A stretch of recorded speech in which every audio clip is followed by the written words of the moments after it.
Sa reunion klase hende lamang ang ex-boyfriend kongse, pangalan lalaki, ang dumating, may dola pa siyang bata. Hende may tahong lahat ka klase ang ingit, ang haling talaga ang genis ni, pangalan lalaki.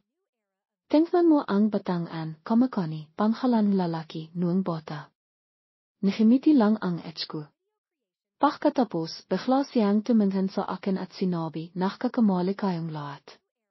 Naligaw lang ang batang ito, nakita ko siyang nakatayo sa labas ng pinto, sabi niya hinahanap niya ang nanay niya. Nanigas ang labi ko. Tinignan ko ang naligaw na bata at nakilat ako. Ito ang anak kong si pangalan bata. 4 o 5 taon na rin mila nang magraduate ako sa kolehiyo at masayang organisa pa rin reunion ang class president.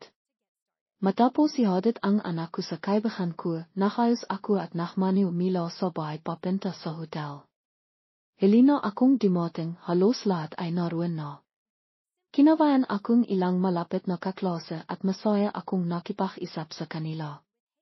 Narinig kong sinabing class president na pupunta rin daw si pangalan lalaki, matagal na rin, siguro mas gwapo na siyan ngayon. Talaga. Ang tagal na echitit na akong makita siya. Masayang nakisap ang kaklase pero walang napansin na nanigas ako sa kinatatayan ko. Ano ito? Sino ang darating? Si pangalan lalaki. Diyos ko, may naninagsuba sa akin. Kung alam ko lang na pipinta si pangalan lalaki, ngayon, kahit na imbitahan akong langit, hindi ako pipinta sa reunion na ito. Biglang binanggit akong isang kaklase na ikinakilat ko at nanigas ako. Ay simula nang magraduate ako, hindi ko na siya nakakausap, kaya hindi ko alam kung anong ginagawa niya. Ano? Nakilat ang isa pang kaklase dati, lagi kayong magkasama sa school, president at vice-president ng student council mila first year hanggang second year, parang kayo ang bida at liadang lade sa isang nobela. Akala ko makakatilihan kayo. Naalala ko may pistahan panhaking makiking kayo bago o pagkatapos magraduate. Naalala ko rin pimista panha akong 10 piso. Nakakamas ang hapanong yun. Nakinig ako sa isa pa nila at hindi ko alam ang sasabihin ko. Salamat na lang. Hiwag niyo nang ipalala. Gusto ko na lang makta ko sa ilalim lipa. Inalalang lahat ang nakaraan, nakbibirian at nakasaran, bitina lang at walang naniniwala sa mga sismis noon. Nakpapasalamat ako sa tahimik nilang pagtanghap. Sa hili, naking kaming hani, pangalan lalaki, pero hindi namin inamin noong panahong yun, kaya nakiwalay kami at nakaroon ng anak. Mayroon pa bang mas nakakaya kaysa sa makita ang amang anak ko? Meron pa pala, sa sandaling nakadalawang isip ako at nakahanda nang imalis bago pa dumating si pangalan lalaki, may narinig akong pamilyar na boses sa labas ng pinto, nanay, nandito ako. Biglang tumahimik ang ingay sa silid. Lahat mata ay nakatun sa nakasarang pinto. Sa tingin ko parang pamilyar ang boses na ito, hindi parang pamilyar talaga. Bago pa ako makapag-isip, binuksan isang mahabang kamay ang pinto. Si pangalan lalaki, ang gwapong lalaking matagal ko nang hindi nakikita, ay nakawak sa kamayang bata at nakapakita sa pinto na may ngiti sa kaniyang halabi. Para ilarawan kung hano kalaki ang epektong eksanang ito, ang malinaw na tinuhong airson sa silid ang pinakamaysay na paliwanag.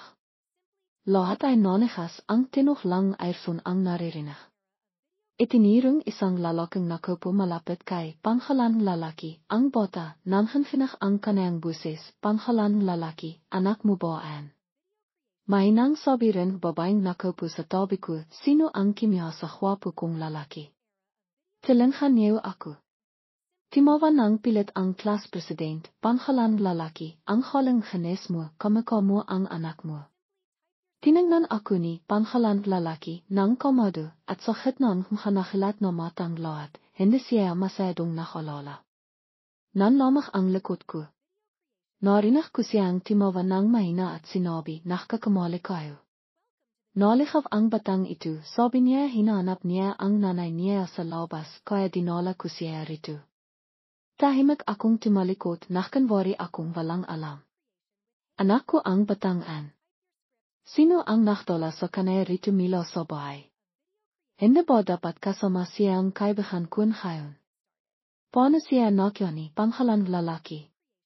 Bago po ako magkaroon oras para mainawan ang pagkalito ko, tumakbo ang anak ko papunta sa akin, masayang masaya ang mukha niya, ay makap sa binti ko at napakalakas ng buses niya, nanay. Nandito ka pala. Nakilat ako, hindi ko alam ang sasabihin ko. Lahat mata ang makataw sa paligid ay nakatun sa aming mag-ina. Pangalan baba, anak mo baan? Dapat sabihin ng anak ni pangalan baba at pangalan lalaki ang batang ito. Tama ang lahat ng sinabi. Kaya pala kamukha ni pangalan lalaki. Pangalan lalaki. Hemp. Pangalan baba ang sama niyo. Palihim po kayong nakpakasal sa likod namin. Walang siniman sa amin ang makakapantay sa inayong dalawa. Tingnan niyo sa loob lang ilang taon, ang bunga ng pagmamalan ninayo ay ganito na kalaki, marinong ng mahlakat. Malayang nakisap ang lahat sa harap ko at ni pangalan lalaki, hindi ako makanap ng pagkakataon para makisali sa isapan. Tinapag akong kaklase ko bakit hindi ka nagsasalita. Pangalan baba, hindi ko alam ang sasabihin ko. Paano mo nasabihan?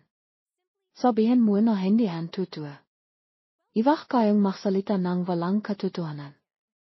Sa animang kaso ipinakitang lahat na kahit anong sabihin ko magdadahilan lang ako. Hindi talaga ako kasal kay pangalan lalaki, iwag kayong makisip kung ani-ano. Ito hindi rin siya anak niya. Pagkatapos kong sabihin iyon, naramdaman kong may nakatitak sa akin sa likod ko. Malakas na nakriring ang isang alarma sa ilo ko. Pasensya na may pupuntahan po ako. Paalam sa inyong lahat. Makita-kita tayo ulit. Pagkasabi ko niyon, biniyat ko ang anak ko at tumakbo palabas ng pinto. Bago ako imalis, hindi ko man lang nakawang tignan si pangalan lalaki. Paano ako magpapakasal sa kanya? Pagkalis ko sa hotel, narinig ko ang pamilyar na buses, pangalan baba. Pinipinasan aking kaibigan ang kanyang pawisang nua, habang hinihingal na nagsasalita, ang bilis mong tumakbo. Nakatingnan kaming dalawa at sabay na nagtanong, bakit ka nandito? Parang iyak na ang kaibigan ko, nainip ako sabay, kaya isinama ko ang anak ko para maklakat-lakat. Saglit lang nawala siya sa paningin ko. Biti na lang at nakita siya ni pangalan lalaki. Kung masamang tao ang nakita niya, hindi ko alam kung saan ako pupunta para umiyak. Masayang nagsalita ang aking anak, tita, bakit ka umiyak? Hindi makapagsalita ang kaibigan ko, mintik na akong mamatay sa gila dahil sa hayo. Alam mo ba ang? Pagkatapos niyang sabihin iyon, kimawala ang anak ko mila sa akin, tumakbo patungo sa likiran, tito, nandito ako. Liminghon ako at nakita ko na sinindan na pala ako ni pangalan lalaki palabas. Sa sandaling itu, isa lang ang nasa isip ko, tumakbo. Kailangan kong tumakbo. Hayan pa man, parang may pabigat ang hapa ko, hindi ako makalakat. Ang pinakamalaha, tumakbo na ang anak kong mayos at ay makap sa kanayang binti, tito, hinahanap mo ba ako? Salamat sa iyo kanina. Kinirot ng kaibigan ko ang kanayang hamata, naktidida, teka, tama ba ang nakikita ko? Pangalan baba, si pangalan lalaki an a. Kimibot ang labi ko. Tiningnan akong kaibigan ko ng may awa, pagkatapos ay tahimik siyang tumabi, ipinakatiwala mo sa akin ang anak mo para mag-aral ka, palihim kang nakipagkita kay pangalan lalaki, no? Mahina kong sinabi, kung alam ko lang na pipinta siya, kahit natitikan akong kitsalayo sa liyah, hindi ako pipinta. Sa sandaling itu, tila nakitang langit ang nararamdaman ko, at naksumilang imilan ng mahina. Limapit si pangalan lalaki sa tabi ko, imivina tayo. Wala sa loob kong tumango. Hatid na kita. Nanlaki ang mata ng aking kaibigan, imibu, at hininon ang kanayang buses, sinasabi ko ng haba. Pangalan baba. Imiling ako. Perusia. Pagkatapos kong sabihin yaon tumango ahat ang anak ko sa Hapua. Sasama ako kay Tito. Limapit ang kaibigan ko at sinabi ng mahina, kailan po noong malapit ang anak natin kay pangalang lalaki. Naktatak rin ako. Ngumiti ng bahay ang lalaki ay meku para biyatan ang anak ko, ang bilis mong tumakbo kanina, may nakalimitan ko ba? Inipo ko ang katawan ko. Wen hapala nakalimitan ko ang bah ko. Nakita ko si pangalang lalaki na komadong hawak ang bah ko. Imilan na hatit na kita. Milang naksalita ang anak ko, salamat po. Ang bahay namin ay nummer 302, 3th floor, blok, pangalang apartment, sa Longhai Street. Itinasang kaibigan ko ang kanang lalaki sa anak ko at sinabi sa akin ng may kailangan, ang halang talahang anak mo. Hindi nasayang ang 3 araw na pagtutiro ko. Pagkatapos niyon, ibigay mo na ahat ang nimerong teleponong nanay mo sa kanaya. Tulating inasahan kaibigan ko, mayabang na sinabing anak ko, Tito, ang nimerong teleponong nanay ko ay 158, 26 years old ang nanay ko, 67 ang higit niya hende pa. Diyos ko, bakit kailangang ilantat ang pagkataw ko? Pagkasabi niya niyon, ahat kong tinakpan ang bibig niya at timawa ng pilit kay pangalang lalaki, nakbibiro lang ang bata. Tinasan akong kilaing lalaki, tumingin sa akin, pagkatapos ay timitak sa mukha ko, ang halang anak mo. Balaksan ang magsalitang kaibigan ko. Aking ngayon tayo ay. Akala ko makakatakas na ako sa nakakayang sitwasyon, pero sa sumunod na sandali, sinabi niya, hindi ko na kayo pipigilan. May lakad pa ako sa coffee shop sa harap. Hindi na ako magtatagal, alis na ako. Pagkatapos, imalis na siya. Pagkatapos niyang himakbang 2 hakbang, lumingon ang kaibigan ko at milang naksalita, pangalang lalaki, maha kang imiwi. Sa susunod na pagkakataon, imbitahan mo kami ni pangalan. Baba na magkape. Basa sa 20 taon naming magkakilala, paano ko hindi maintindihan ang ibig niyang sabihin. Alam ko ang inisip niya. Ang magkape ay katang isip lamang, ang totoo ay gumagawa siya ang dahilan para pagsamahin kami ni pangalang lalaki. Ang halang mo talaga, kaibigan. Mabilis na tumango si pangalang lalaki handang sumang-ayon sa hirado.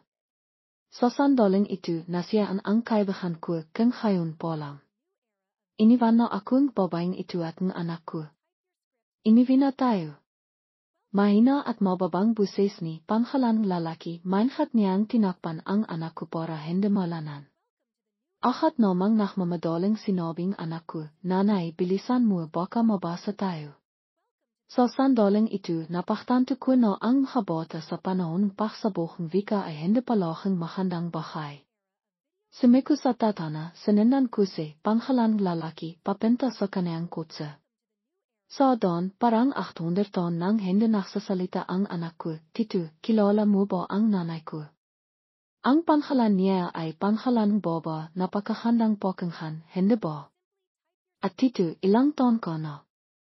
Tama na. Gusto kong takpan ang bibig ng anak ko. Napilitan akong takpan ang bibig niya, pwede ba tayong timigil sa pagsasalita sandali? Para makapagkonsentrate si Tito sa pagmamanyo. Kumirap ang bata kay pangalang lalaki. Timawa ang lalaki, ukay lang mahalang akong magmanyo. Wala kang anak no. Hindi mo alam na hindi dapat palakihan ang mga bata at dapat magbigaying magandang halimbawa. Matapos pangharalan ako ng husto, tinignan ako ni pangalang lalaki na para bang pinapangharalan ko siya, mas marami kang karanasan. Tinipiri pa niya ako inasar. Makakomplikadong emosyon ang bimabalot sa akin. Matagal na kaming hindi nakita, noong mas may edad na siya, mas matatak at tila mas kokit-okit. Teka, ano ba ang inaisip ko? Pagdating namin sa bahay noong malakas na ang ilan. Iniabot sa akin ni pangalang lalaki ang payong nila sa ipuan sa harap. Atiran na kita. Nakilat ako. Paano ito nangyari? Wala akong balak na papasukin siya sa bahay. Pero hindi aku binigani, pangalan lalaki, pagkakataong tumangge. Diretso siyang paminta sa likod na ituan, binuksan ang pinto ng kotse at biniat ang anak ko. Ano po ang ginagawa mo diyan? Emiku siya, pimasok ang malamig na hangin at ilan. Nakilat ako, agad akong limabas ng kotse at pinaingan siya. Salamat. Kaya ko namang biyatin ang anak ko. Sa nakalipas ng mga taon, nasanay na ako. Tinala na niya ang anak ko hanggang sa pinto, medayo walang kabilihan na hindi ko siya imbitahan. Gusto mo bang pimasok? Sinahot ni pangalan lalaki nang walang pakisip, sige. Pagkapasok, hinampanan anak ko ang popong host, hinilase, pangalan lalaki, sa sofa at nachtemplang tso. Agad akong nagsalita, hindi siya iminom tso. Natatakot ako na baka matahol siyang iminom tso at ayaw na niyang imalis. Salamat sa paghahatid sa amin pawin ngayon. Gusto ko siyang polisin sa lalong madaling panahon. Walang animan, kailangan ko lang haventu. Tiningnan lalaki ang paligid na para bang nahanap ng isang bahay. Nasaan ang asawa mo? Hindi ko sinasadang sumagot, nasa business trip siya, ilang araw na siyang wala. Hanuan ba? Nanay, kailan ka nagkaroon asawa? Anak, hiwag mo akong ibinayag. Timawa ako ng pilit, nagbibiro lang siya. Tiningnan ako ni pangalan lalaki at ngumiti nakakatawa. Itinirong anak ko ang likod ng kanang damit, nanay. Basa na ang damit ni Tito. Sinundan ko ang direksyon kanang kamay. Kanina nang biyatin siya, nabasa ang likod niya dahil sa ilan. Simamangot ang anak ko, nanay, sabi mo hindi dapat magsuot ng basang damit, makakasakit kapag malamig. Sige, hanap ako. Inadat na kami ni pangalan lalaki, Pauwi, kaya responsibilidad ko na kang makakasakit siya. Matapos kong halagahan ang aparador ng matahal, nakakita akong malaking damit na sinisot ko noong buntis ako. Hindi ko kasalanan kung nakakita akong damit ng lalaki sa bahay, magtataka na ako. Ang laki-laki niya, payat pa siya kaysa sa akin noong ibinigay ko ang damit kay pangalan lalaki.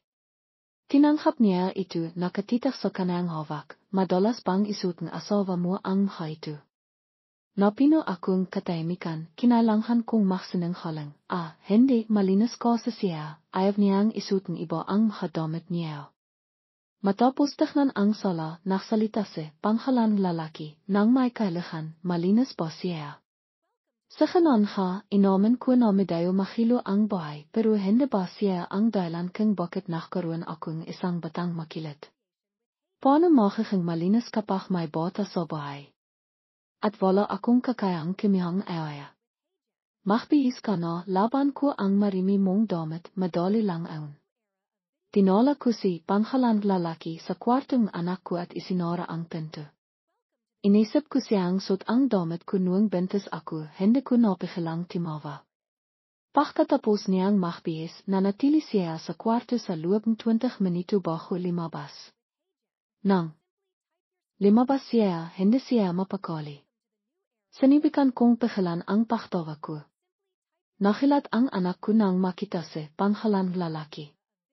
Nahihang hinawakan niya ang kanang ilong, doon niyang inilipat ang atensyon ng anak ko, gusto mo ba ang eroplano? Tumango ang anak ko. Gusto niya ang eroplano mula noong bata siya, nang lumaki siya, pimili akong maraming modelong eroplano para suportahan ang kanang hilig. Gusto mo rin po ang eroplano? Ngumiti si pangalan lalaki, hinaplos ang ilong anak ko, piloto ako. Timahal ang peso ko sa paktibok at nanigas ako sa kinatatayan ko. Nakang piloton ha siya. Naalala ko noong ikatlong taon ko sa kolehiyo, isang guro mula sa isang aviation school ang pumunta sa paralan namin para magpromote. Noong panahong yun, hindi pa ako sigurado sa gusto kong gawin. Pagkarinig kong presentasyon, labas akong nantig at agad kong nagustuhan ang kamanga-mangang pakiramdam na yun. Nagdesayon akong maging piloto sa animang paraan. Para makapasok sa aviation academy, nag-aral ako araw at hobby. Pinagpala ang pagsisikap ko at sa wakas ay natanggap ko ang aking akseptansa letter sa pamantosang pangampapawit. Pagkatapos, nang ipagtapat ni Jerome de los Reyes ang kanayang nararamdaman sa akin, inti kong napagtanto na gusto niya ako sa loob ng 3 taon sa hogeschool. Sa aming masigosig na kabataan, sinabi niya, alam mo ba, ikaw ang pamino sa bihay kong hilig at pag-asa.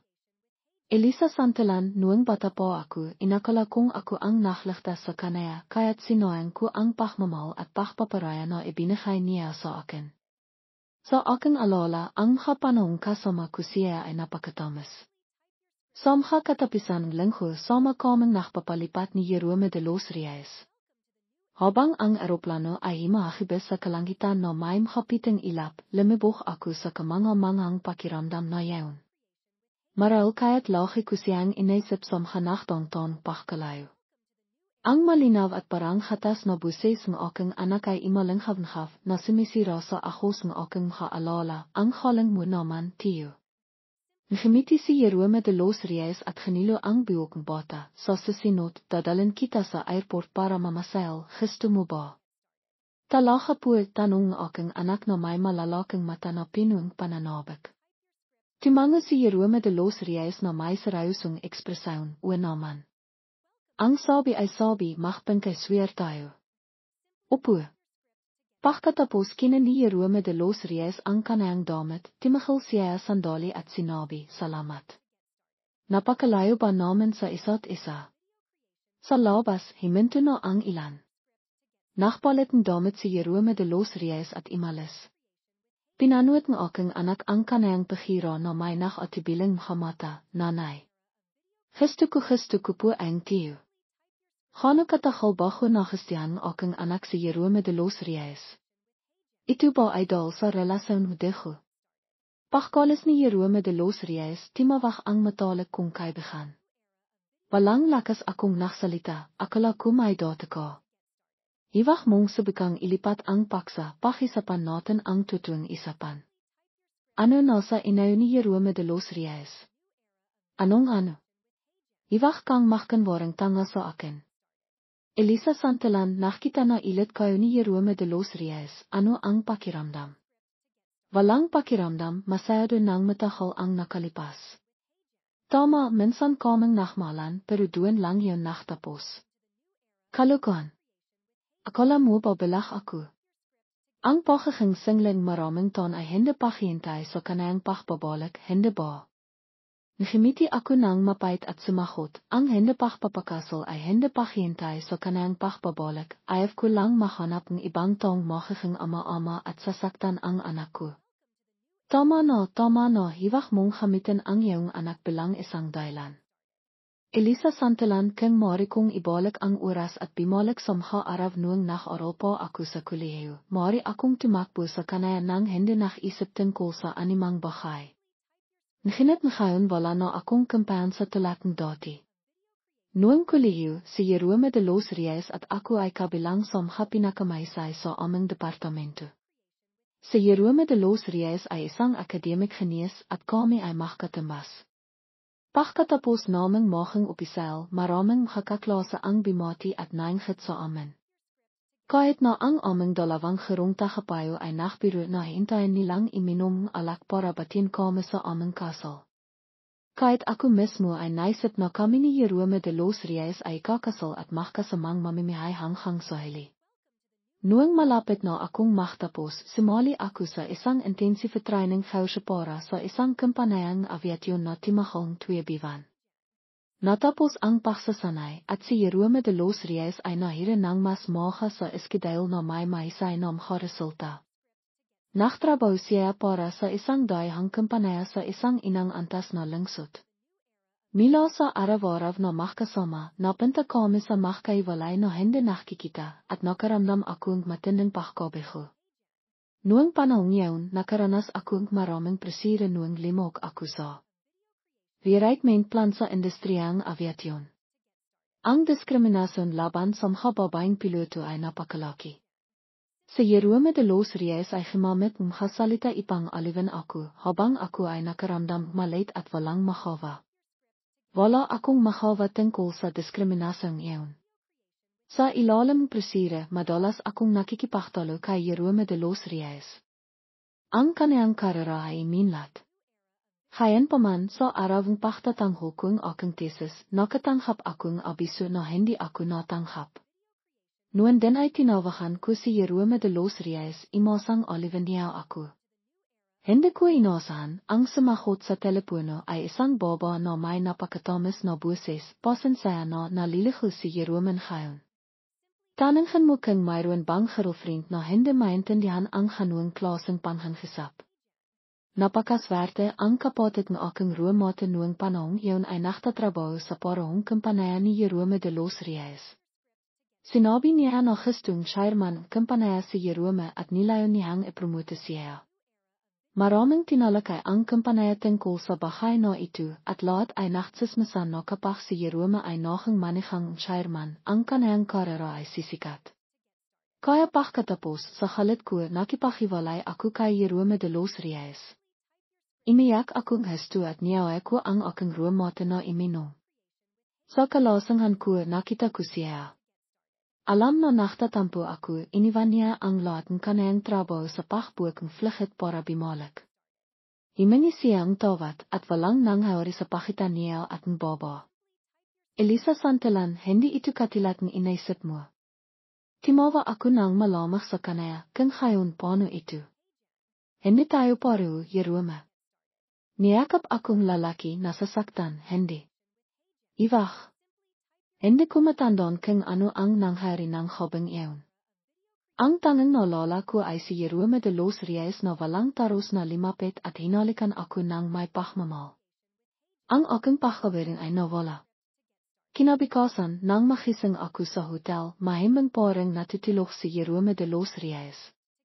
Hindi ko napigilan ang aking kuryosidad at kinuha ko ang kanyang cellphone para tingnan. Pagkapindot ko sa mga mensahe, may napakaraming mensahe na ipinadala. Hindi nakakahilat, lahat sila ay ipinadalang isang baba, ang babaeng sumagot sa telepono noong araw na yaon na may pag-alala at pagkalito sa kanyang mga salita, ang anak ng chairman kumpanya. Sa pagkakataong ito, ang aking puso ay hanap na nakpalamang. Alam ko na hindi na kami maring makapatiloy.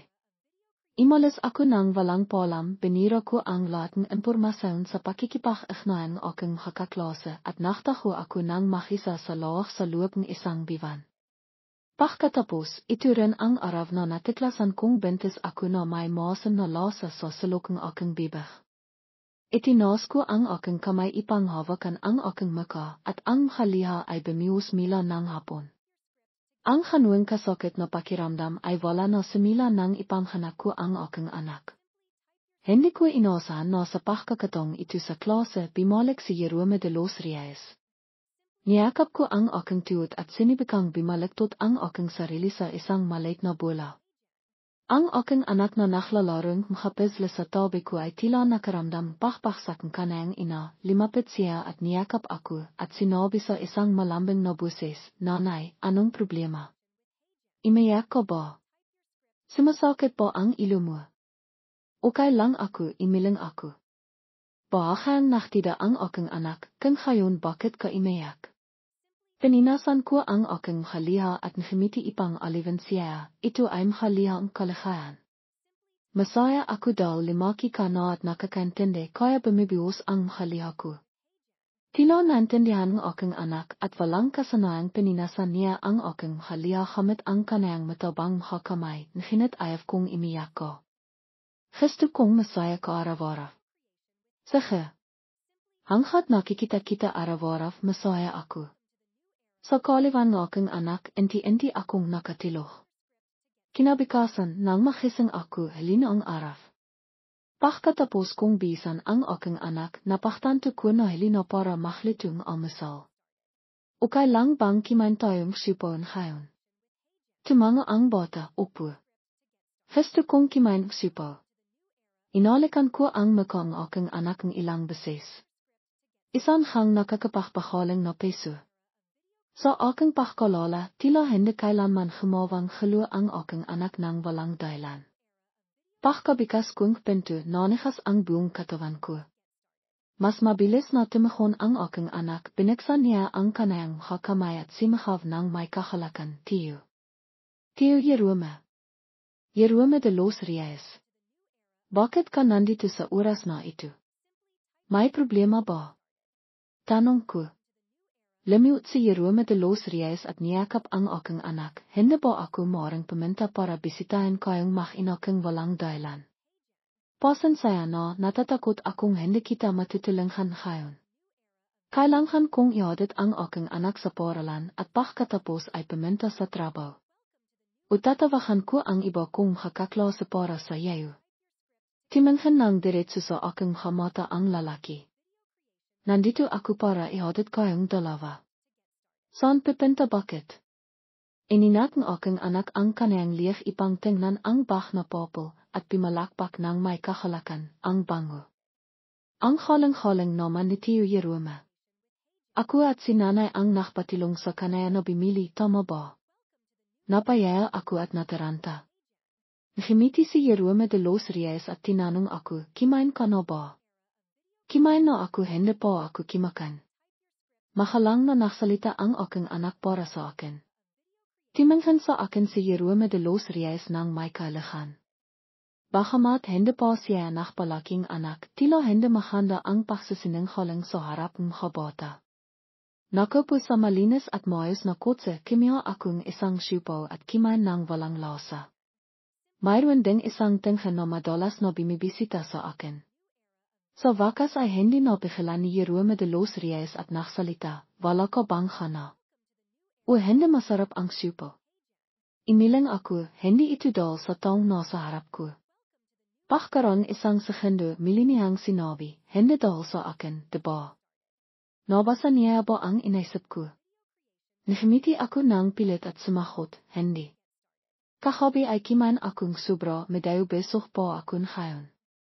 Wala ka bang flight ngayon? Nakabakasan ka ba? Imilang siya at timinghan sa akin na parang naktatanong ng walang taros, narinig kong naktatrabaho ka sa world. Narinig mo? Sino ang nagsabi? Kamakailan lang ay nakpaho akong trabaho, ang 5 kampanaya ay medayo medali, ngunit ang sweldo ay medayo mababa. Ngayon na malaki na ang aking anak, ang tuition fees at mga talent classes ay kailangan mas maraming pondo. Kamakailan lang ako nakpahong trabaho, hindi na ako naktatrabaho sa world. Hindi nakpaliwanag si Jerome de los Reyes, ngunit ngimiti lang, hindi nakakapagtaka na hindi kita mahanap. Kung hindi dahil sa madalas na pakikiam klaseng ito, natatakot akong kailangan kong magpatiloy sa paghahanap sa iyo. Hanapan ako. Nahilat ako. Anong ibig sabihin magpatiloy sa paghahanap?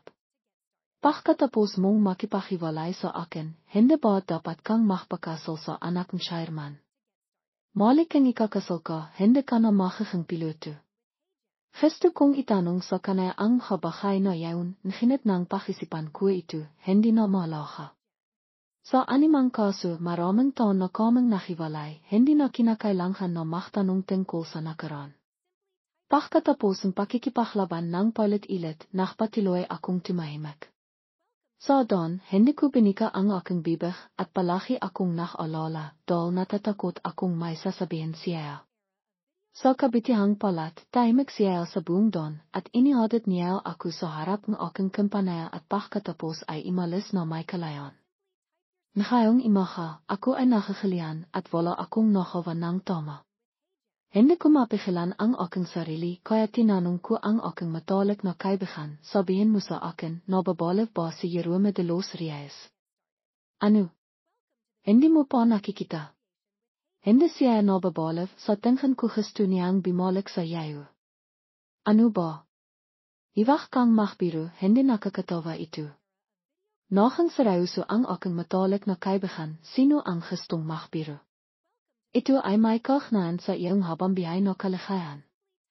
Siguradong hindi ako magbibiro ng ganito. Nang malapit na ang katapisan ng isang araw ng trabaho, biglang ipinahayag ng aming leader na magkakaroon kaming teambuilding na isang grauphamen ngayong gabi. Original kong balak na Magdailan na magang imalis, nginit bago kupa man mabika ang aking bibig, na nawan na akong manager, kailangan mong pumunta, Elisa Santillan. Sinabi ni Chairman de Mahayba, ang hapinan ngayong hobby ay isang welkome partay para sa iyo. Sa totoo lang, hindi na kailangang magbigay welkome partay. Hindi ako kailangan. Nakanwari akong naksalita. Pero wala kang sinabi. Siguradong kailangan mong sumali. Kaya wala nang ibang pagpipilian kundi ang iasig ang gawing pagkaya sa aking anak mula sa paralan sa aking matalik na kaibigan. Sinabi ko Mili, hindi ba't abala si Jerome de los Reyes? Gustong gustuhin niya ang iyong anak, hilingan mo sa kanaya na pumunta at kinansiya. Hindi ko alam kung ano ang sasabihin, sumagot ang aking matalik na kaibigan, iwag mo akong hanapan ng trabaho, okay ba? Ang pagtawag kay Jerome de los Reyes na kinan ang aking anak ay hindi kasing handang pahiento ko sa trabaho, hindi baka mas mahanda pa yawn. Pagkatapos, direktang hinila akong aking kakasamahan sa kotse. Ang partay ay hindi maiwasang mag-imbitang ilang iniman. Alam ko ang kakayan kong iminom at tumanghi ako nang pilitin akong magpatiloy sa pag-inom. Sa pagtatapos ng tiyang building, sumandal ako sa dingding at nailo ang aking isip. Ang aking limang trabaho ay madali, hindi lamang may oras ako para alahan ang aking mga anak, ngunit hindi ko rin kinailangang harapin ang ganung klaseng kulturang pag-inom. Sinibikan ko ang aking makakaya ipang aliwan ang aking sarili ipang kimama at matutong imangkop sa kasalukuyang trabaho na may mataas na sweldo. Sa sandalang yaon may isang kamay na imabot mula sa likiran at inalalayan ako. Paklangon ko, nakita ko ang isang pamilyar na lalaking kasamahan, ngunit hindi ko malala ang kanayang panghalan.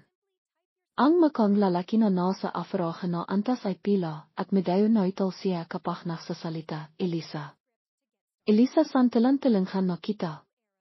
Salamat, hindi ako lasing, inalis ko ang kamayang lalaki, at ako ay kapakapang naglakad palabas.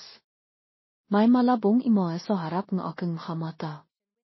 Sinibikan ko ang aking makakaya ipang sendan ang isang tiwit na linea, ngunit hindi suminot ang aking katawan, at ang aking mga ayapak ay lalong naging kapakapa. Himilag ako sa kaliwa at pagkatapos ay sa kanan at pagkatapos ay dimiretso ako pasulong. Sa pagtingin sa mga hakbang sa aking harapan, malungkot akong pumikit. Sa pagbagsak na ito, hindi kaya ang aking mukha ay magiging deformed. Walang sakit tilat na sa aking imaginasaon. Nailog ako sa isang mainit-init na akap. Pagtanghala ko, nakita ko ang halit na mukha ni Jerome de los Reyes. Hindi ko mapigilan ang pakiramdam na sa tingin ko ay lasing akong ngayon at nakikita ko ang mukha ni Jerome de los Reyes sa lahat. Inila akong lalaki sa kanayang akap. Inihilig ko ang aking ilo sa kanayang balikat. Ang lalaking kasamahan sa likiran ay nagsalita ng may halat, ikaw sino ka? Ako ang boyfriend ni Elisa Santillan. Ang kasalitang iyon ay nakbalik sa akin tulad na ako ay nasa kolehiyo. Kinirot ko ang pisngi ni Jerome de los Reyes at ngumiti, boyfriend. Kamusta boyfriend, matagal na tayong hindi nakita. Ngumiti sa akin ang lalaki. Ang hindi napapanong buses ng lalaking kasamahan ay milang imalanghav-nghav, boyfriend. Alam mo, sinabi ni Elisa na wala siyang boyfriend. Alam mo ba na mayroon siyang isang anak na lalaki? Malamang na sumagot si Jerome de los Reyes, anak ko yaon. May problema ka ba? Kapag lasing ako, mas lantad ako, at timango ako kasinot ng kasalita ni Jerome de los Reyes, tama. Yaon ang kanayang anak. Namila ang makang lalaking kasamahan. Umuwi na tayo, Elisa. Bago ako sumakay sa kotse, bigla akong nakaramdam panghinayang at pumihlas mula sa akap ni Jerome de los Reyes, ayaw kong umuwi sa iyo. Bakit, tanong niya? Sa pag-isip ko sa baba noong nakaraan, hindi ko napigilan ang aking haliha, pintahan mo ang Maria Clara mo. Kaya kong alahan ang aking sarili ng mabiti. Si Maria Clara ay isang karakter sa isang nobelang Pilipino. Natawa nang hindi alam ni Jerome de los Reyes kung imayak siya o hindi. Simakai mina tayo sa kotse, ukay ba? Hindi. Daan-daan na pininasan lalaki ang aking haliha at bumaba ang kanayang buses palaki kitang Kristo. Sa aking hamata, walang babaeng makakapantay sa iyo. Elisa totoo ba? Malabo akong tumingin sa kanayang hamata. Niyakap niya ang aking maka at pagkatapos ay hinalikan ang aking noo, totoo. Totoo. Hindi ko maalala kung paano ako nakaiwi, ang alam ko lang ay nang makising ako kinabukasan, si Jerome de los Reyes ay nakaiha na sa tabi ko. Ang eksanang ito ay medyo pamilyar. Nakilat ako at kinirot ko ang aking sarili. Ang sakit. Sobrang sakit. Sobrang sakit. Hindi ito panaginip. Binikan ni Jerome de los Reyes ang kanayang hamata, at tiningnan ako ng walang pagtatangi. Ang kanayang buses ay mahina at paus, gising ko na. Namila ang aking maka ng hindi inasahan, ako'y kafkahabi tayo. Tumango sa Markuya 4, lasang ka na hindi ko mapipigilan ang makakalukuhan mo. Isang kalat sa saag ang buminghat sa paningin ko, pati na rin ang makabakas mapilang marka sa maka at dibdib ni Markuya 4.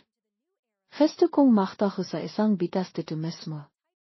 Baakang naktataka ang mukhang lalaki, pinagilan na kita pero patiloy ko pa rin. Hindi ako sanay iminom at kapag lasing ako, nagsisimula akong magsalitan walang kabilihan, kaya iniwasan kong limabas kapag lasing. Hindi ko akalain na pagkatapos ng 4 na taong pagsunod sa patakaran, nang makita ko ilit sa Markuya 4, lalabas ako. Kung lalabas ako, bakit hindi ko makontrol ang sarili ko? Hinimas ko ang ilo ko, tumalikot at nakbihis. Ako malilihumina ako. Nakilong ako sa banayo, nakupuruan at imayak ng walang liha. Ilang beses nakvibrata ang telepono ko.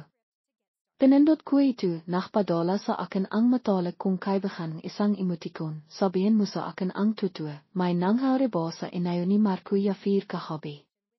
Nasaan na ang anak mo? Pimasok na ba sa paralan? Okay lang kaming dalawa pero iwag mong bahian ang isapan, Eliza. Konti na lang at malalaman ko na ang nangyari kahabi.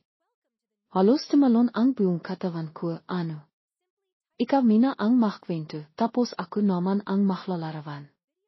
Ayoko. Matagal akong nakmini-mini sa kalimabas ng banayo. Nakupo na ang lalaki sa sofa. Naiya ako habang siya ay kalmado. Hindi ko malaman kung sino ang may-ari at sino ang bisita. Tinitahan ako ni Markuya 4, may madilim na mata, may gusto ka bang sabihin sa akin? Masyado akong lasing kahabi. Hindi ko alam. Siguro dahil sa epektong alaki. Tinitahan ko ang mukha ni Markuya 4 at walang kakayang sumagot. Ibig sabihin ba nito ay ayaw mong managot? Tinitahan niya ako na para bang isa akong masamang tao. Ako sinasabi ko bang hindi ako mananagot. Halit ka pa rin ba sa akin? Biglang tumayo ang lalaki. Natakot ako kaya imatras ako agad. Sabi ko na lasing lang ako kahabi kaya. Hindi pa ako tapos magsalita nang itilak niya ako sa pader.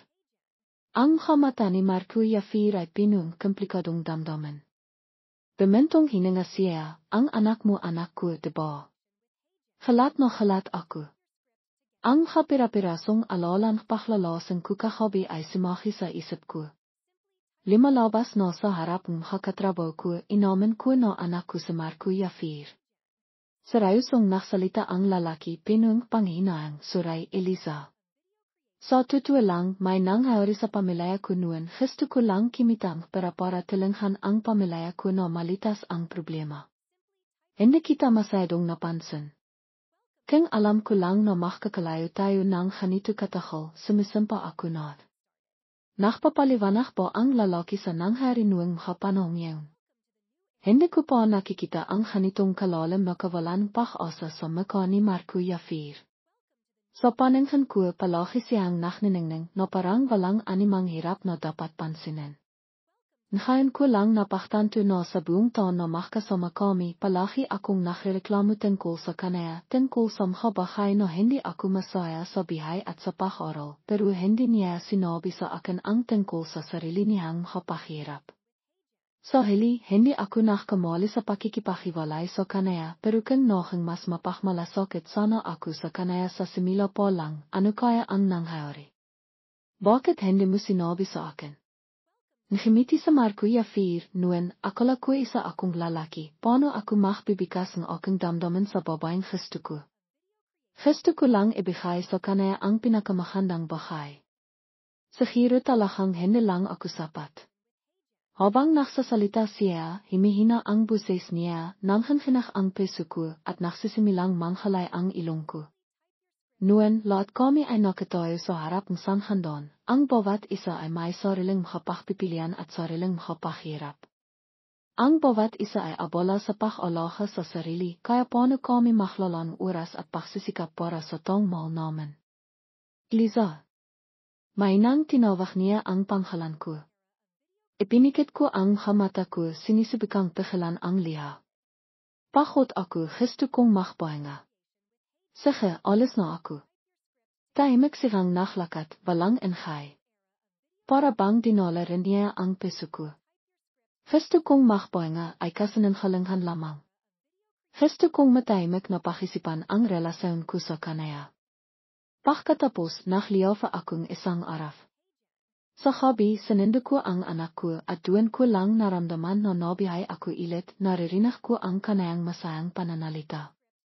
Kinamahan, nang iadit ko ang anak ko sa paralan, hindi ko nakita sa Markuya 4 na nakatayo sa pinto, nakaramdam akong kakaibang panghihilala.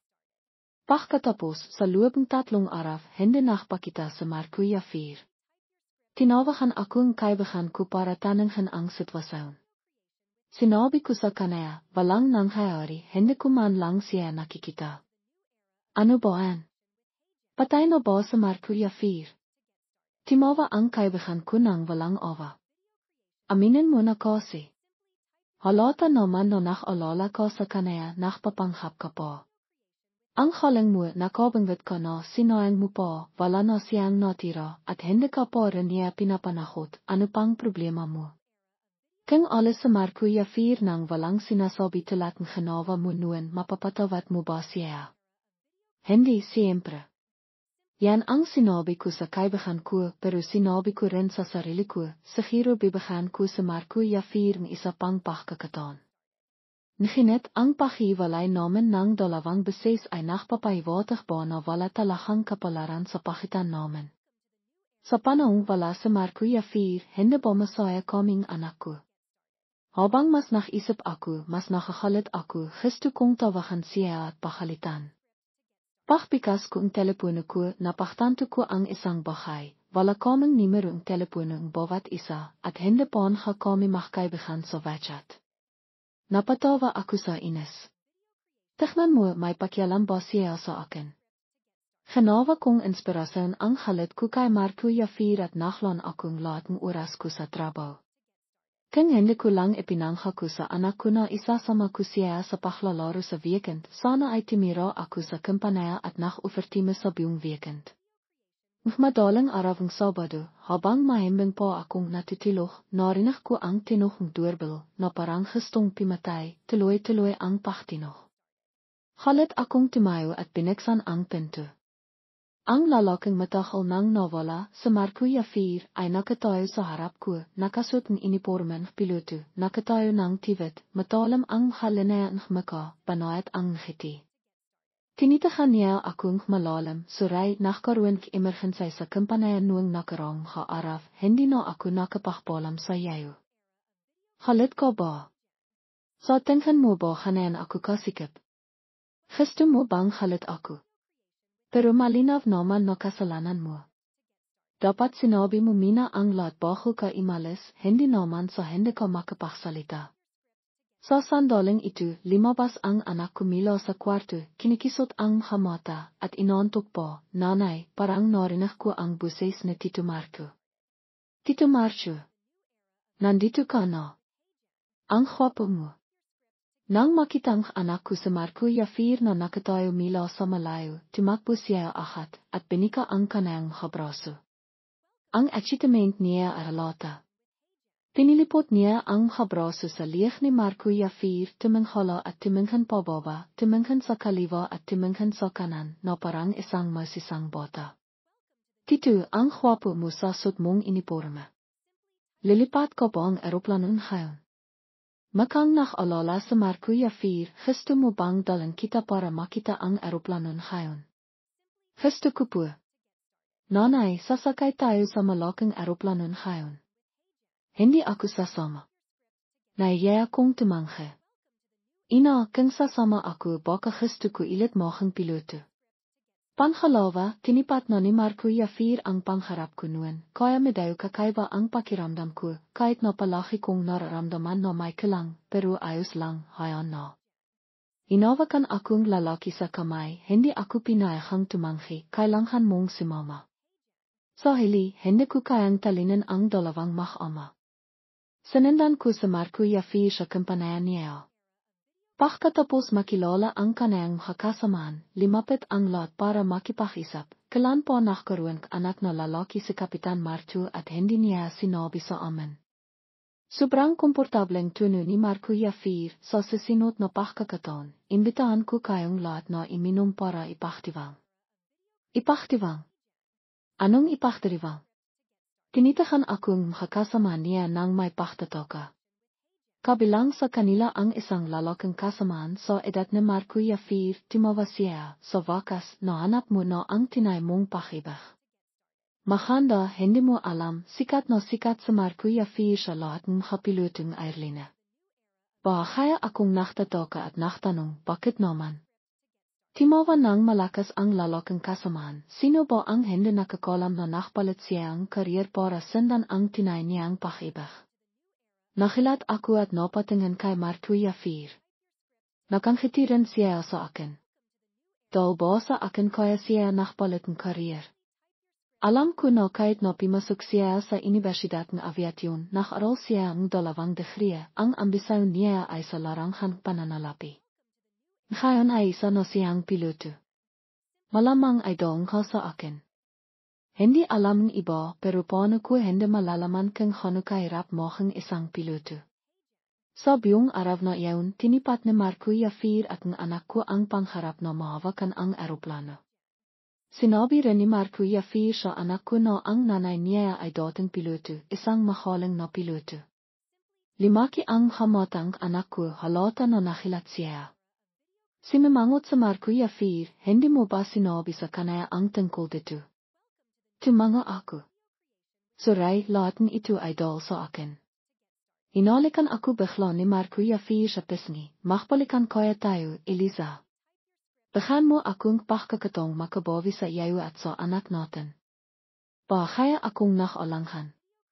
Maraming taon na ang limipas, sanay na akong alahan ang anak ko ng makisa, at ang lalaking ito ay pimasok sa bihay ko ng biglan, malakas, kaya nakaramdam akong pagkabigla. Kwere mo bang pakisipan dahil sa akin, dahil sa anak mo? Sige, mag-isip ako. Nang iadit niya kami sa bahay, nakatilok na ang anak ko sa kanayang malawak na likod. Pagkaiha ko sa anak ko sa kama, narinig ko pa rin siyang bumibilong, Tito Marco, ang bait mo, ang gwapo mo. Ngimiti sa Marco Yafir. Emi ko siya at hinalikan ng bahaya ang nuwang anak ko. Nakang makasarili ba ako? Sa totoo lang, gusto ang anak ko na makita ang tatay niya, pero ngayon nakaupo sa Marco Yafir sa harap ko, hindi ko pa rin sinasabi sa kanaya na siya ang tatay niya. Kinabukasan, tinanong ko ang anak ko, ano ang tingin mo kay Tito Marco? Gusto mo ba siya? Opo, gusto ko po. Gustong gusto. Tumanga siya nang may katiyakan. Bakit? Dahil ba mabait siya sa iyo? Saglit siyang naisip, saka sinabi, mabait sa akin si Tito Marco, at pakiramdam ko isa siyang tatay, kaya mas gusto ko siya. Sa tingin ko, may sagot na ako. Sa loob ng mahabang panahon pagkatapos, palaging nasa tabi ko si Marco Yafir. Tinilang niya akong ibahagi ang presiring pag-alaga sa anak ko at halos siya no ang sumisindo at nahahatid sa kanaya at hanggat wala siyang flighit palagi siyang nasa tabi namin. Noong isa siyang lalaking pamilya, isang mabiting lalaki. Hanggang sa isang araw, inimbitahan akong kaibigan ko na kimain hapinan sa Italian restaurant na palagi kong gustong puntahan at doon din, limiut sa Marco Yafir at nagpropose sa akin, pakasal ka sa akin. Pangako ko na poprotektahan kita at ang anak natin, Eliza. Ang kanayang mata ay pinuong determinasyon at wala akong dahilan para tumanggi. Tinanghap ko ang singsing at ang modelong. Troplano na ibinigay niya. Pumapayag ako. Pagkatapos ng 3 araw simula nang pumayag ako sa proposal ni Marco Yafir, nakilala ko ang babaeng may pamilyar na boses. Hindi may kakailan na sobrang handang babaeng ito at napakahandang kanayang sitwasyon sa bihay. Pagkakita pa lang sa akin, sinabi niya, limayo ka kay Marco Yafir, magkano ba ang gusto mo? Pagkarinig ko sa sinabi niya, hindi ko napigilang tumawa. Kaya ka ba ang makapilibi? Ano ba ang tingin mo kay Marco Yafir? Isang bahay na pwede mong paglarian. Ipinaliwanag na sa akin ni Marco Yafir ang lahat, sinabi niya na wala siyang kinalaman kay Donita Reyes. Noong araw na nagtrabaho siya kasama si Donita, sinadayan niyang kinan ang telepono ni Marco para sumagot at pagkatapos ang araw na iyon gusto niyang magpaliwanag sa akin pero hindi niya ako mahanap. Ngayon ko lang din nakita si Donita, ang buong katawan niya ay nakapapalabas ng malakas na aura at sa mata niya ay makikita ang halit. Gusto ko na sa Marco Yafir noong ina ko siyang nakita, mas mataas ang estado ko sa bihay kaysa sa iyo kung nasa tabi ko sa Marco, tataas ang antas ng bihay niya.